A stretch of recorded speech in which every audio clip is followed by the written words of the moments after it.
Greetings humans, Zbot4096 here, coming to you from Zogplex, with our review of a human rectangular entertainment form, Conan the Barbarian! Recently re-released on 4K UHD disc.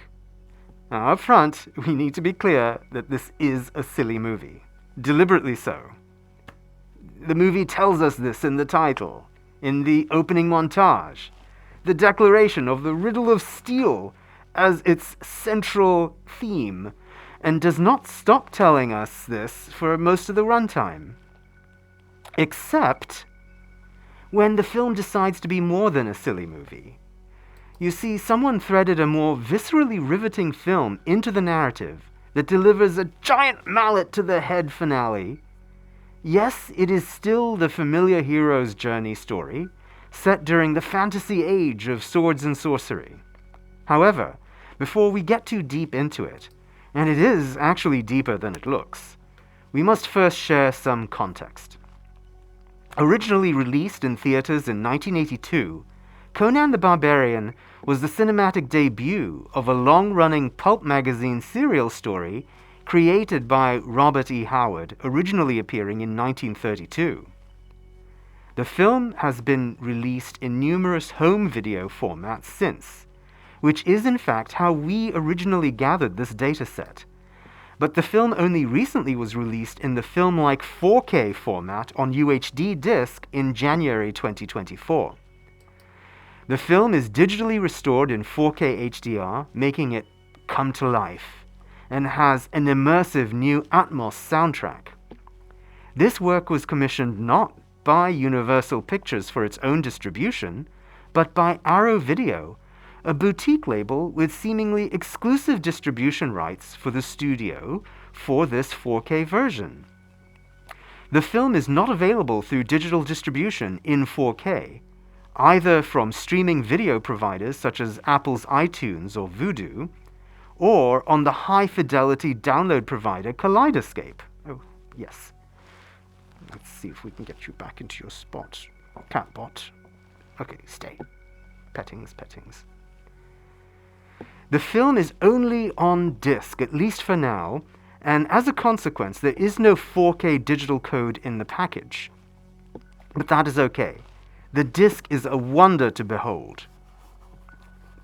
For a generation who only saw a square, fuzzy, washed-out facsimile of the film on a box in their living room, this new presentation is like stepping through a portal into the world of swords and sorcery. As if that weren't enough, there are some folded paper and cardboard items in the limited edition release, lobby cards and a poster. These are wonderful tactile items for those with skin to touch and examine, taking them back to the theater lobby experience or their childhood bedroom with creased posters in the age of muscles and magic when Arnold Schwarzenegger was the king of action movies. Oh yes, the film stars the former 5-time Mr. Universe, which, with only Earth humans participating, is a bit like calling baseball's championship the World Series, despite only 2 countries participating. But let's set that aside for a moment. He went on to star as the Terminator in James Cameron's debut and hit sequel Terminator 2, as well as Paul Verhoeven's Total Recall. But for now, he was the central action hero where everyone around him did all the talking. We now approach the proverbial fork in the wormhole. We must now separate the perspective we had in the 1980s from our perspective in the 2020s. The film hasn't changed, but we have. Let us first share our 1980s view.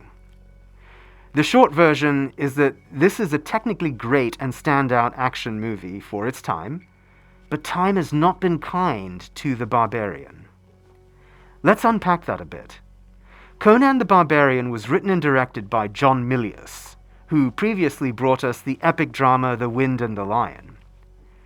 In Conan, he shows the story of a young boy brutally snatched into a life of drudgery and combat, who, once free, develops bonds of loyalty that he is forced to balance against the opportunity for revenge.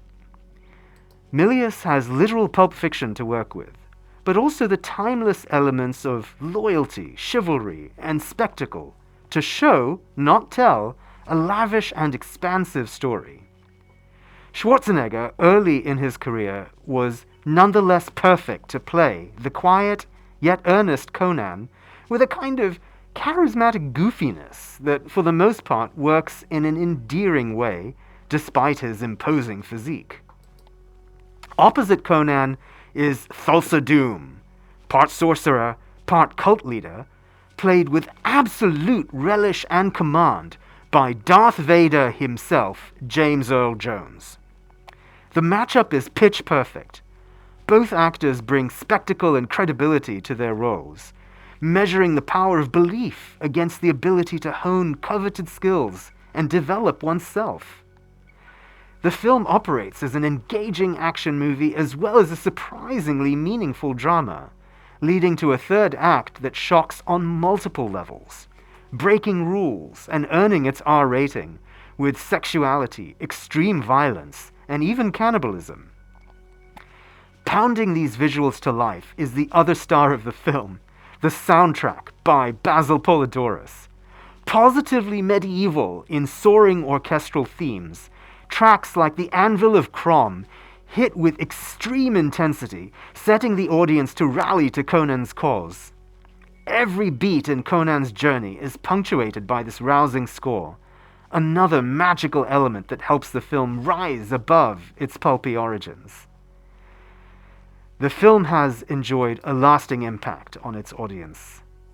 The charging score found its way into workout routines and inspired a generation of video games that came after, as did its core storytelling framework of a barbarian, an archer, a Valkyrie, and a wizard teaming together to battle a gauntlet of minions to confront a satanic foe. Schwarzenegger's over-the-top dialogue became ready quotes and reference points. His Conan appeared in a hammier but sadly less heady sequel, Conan the Destroyer, and spin-off Red Sonja. Universal Studios had a live-action pyrotechnic show at its studio tour theme park in Los Angeles, featuring a 2-story animatronic fire-breathing snake, and a third blockbuster film restoring Schwarzenegger to his breakout role as King Conan has been rumored ever since. In the meantime, a reboot with Jason Momoa was released in 2011, but we didn't see it. At the time, we didn't think it needed to be remade. Now that we have seen the original film again in its best possible form, perhaps it is, after all, a product of a bygone era. We do not necessarily think less of the film technically. In fact, many of the film's practical effects look kind of realistic and work well.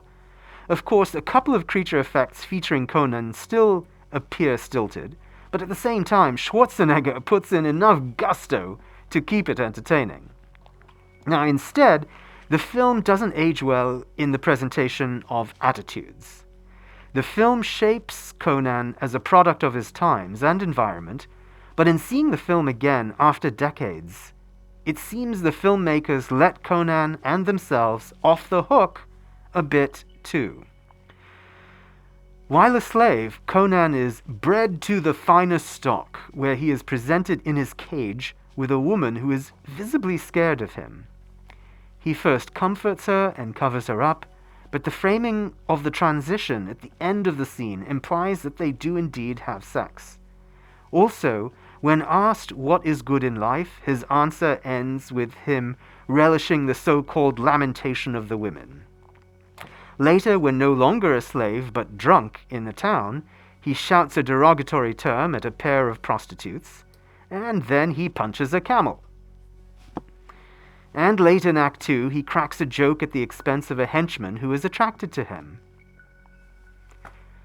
All this boorish and barbaric behavior is tempered when he meets his female equal in courage, Valeria, and makes choices to protect others at risk to himself. But the journey to get there is off-putting, to say the least. Now, Are we applying a modern measure to a film made 40 years ago about people in a fantasy version of Earth from several thousand years before that? Yes. Yes, we are. That's the point of providing context to art. And yes, we still think this is art. This is a creative expression that represents considerable team effort and talent, and has held sway in the hearts of a generation of humans. But we must be free to challenge it as well, and challenge ourselves. Both our prior and current versions of ourselves can also find things to agree on and appreciate in the film. While different humans may take different Conan quotes to meme their views to the world, we can confidently say that the heady concepts and deep emotions of the film speak to a great extent to the human condition. Conan is a barbarian, but he's also vulnerable, and by no means able to win purely on his own. That is the message we choose to take from the film, the prayer he offers to his god before battle, and the Conan quote we prefer to remember the film with. Cram! I have never prayed to you before. I have no tongue for it. No one, not even you, will remember if we were good men or bad, why we fought, and why we died. All that matters is that today, two stood against many. Valor pleases you, so grant me this one request. Grant me revenge. And if you do not listen, to hell with you. So, let us share our contextual assessment of the film and its surprisingly meaningful but dated presentation of a barbarian's character arc. We give the film a mixed rating. And so concludes this human version of our review of Conan the Barbarian. If you have feedback on it, please write in your comments so that we can upload the galactic version to Zogplex. You can expect more reviews of 4K discs as well as theatrical releases as we continue to engage with your human rectangular content. So please watch, like, subscribe, and comment so that we can continue to have the human voice reflected in the cosmos. Until next time, farewell, humans.